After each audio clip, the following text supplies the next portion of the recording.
So we said that even if a man didn't write in the Ketubah, the male children that shall be born to you shall inherit the money of your Ketubah over and above their share.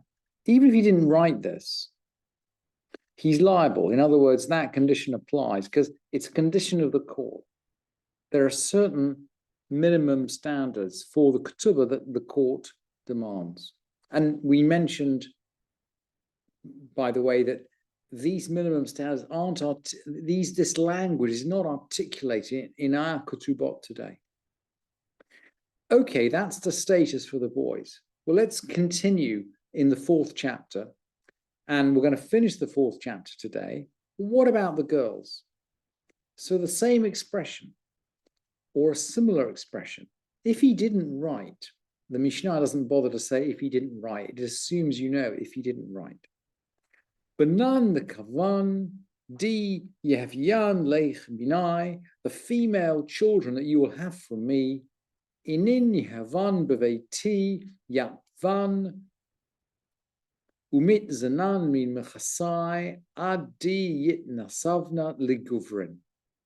The female children that you'll have from me, the girls, will dwell in my house and be maintained out of my estate, out of my possessions, until they're married to men.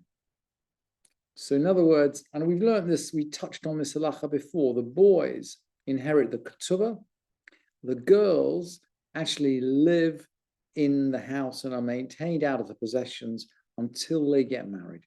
And even if he doesn't write this in the ketubah, chayav, shehu tanai beit din, he's liable because this is a condition laid down by the court.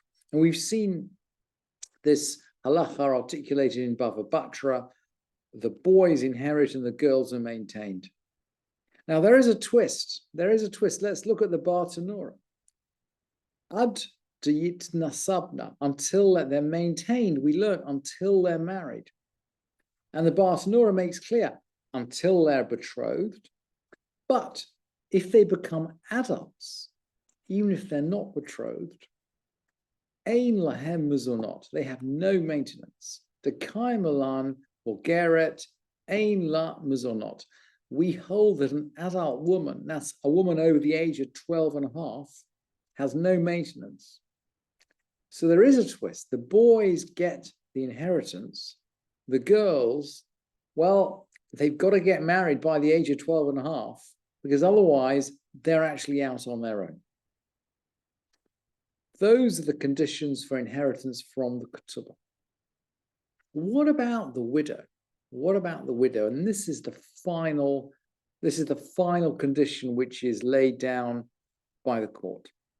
Ve'at tehevin yatva b'veiti umit zana min mechasai kol yemei megad ar melotich.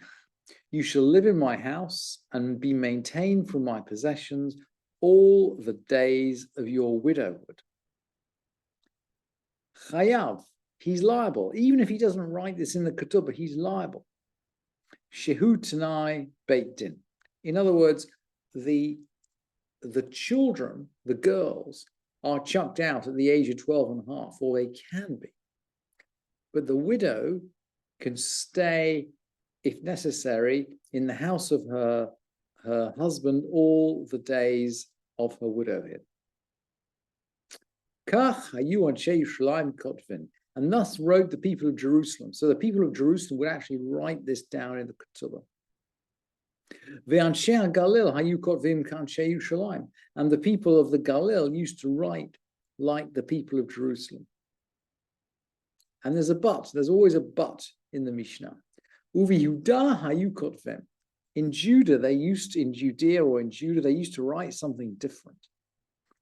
Ad sheyirtzu hayorshim liten la ktubata, until the heirs wish to pay her ketubah. The heirs can pay her ketubah, and then she loses her living rights, her maintenance rights. Lefichach, imratzu yorshim notnin la ketubata Therefore, if the heirs wished, not nin la ketubata ufotrim uta. So if the heirs wish, they give her ketubah.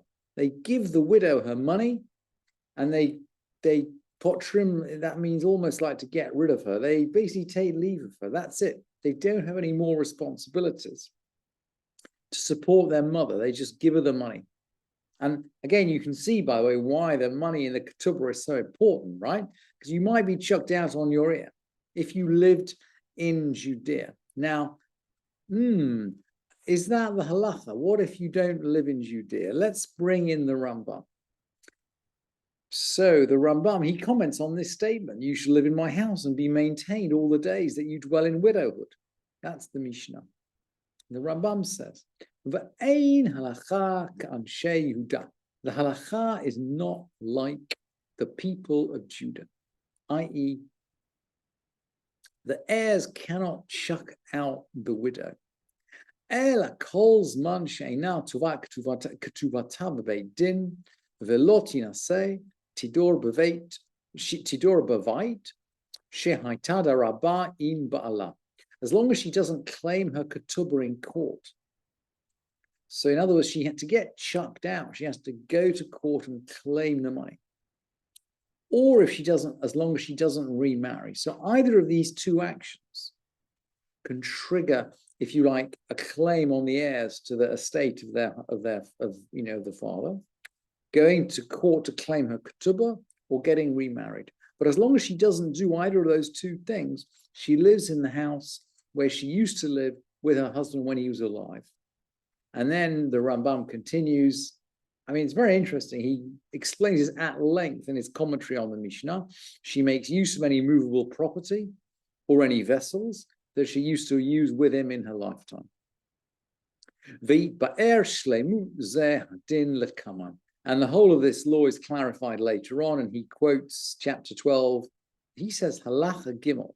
It's actually what we'd say Mishnah gimel. We're in the Mishnah, but we'll come back to this halacha in the 12th chapter. I think that's the last chapter of Ketubot. And then he says, Ufiresh Megar. It's actually written Megad. In all of the versions, all the manuscripts of the Mishnah I could find, it's Megad, but he writes Megar. Really interesting. Megad, I think, is the days that you dwell. And Megar, I think, is... Megar would also be the days that you dwell. Anyway, the meaning of all the days that you dwell in widowhood, that means after his death. So he's just clarifying the language of the Mishnah, but he's clarifying the halacha, and he's really clear. You can't chuck a widow out of her house.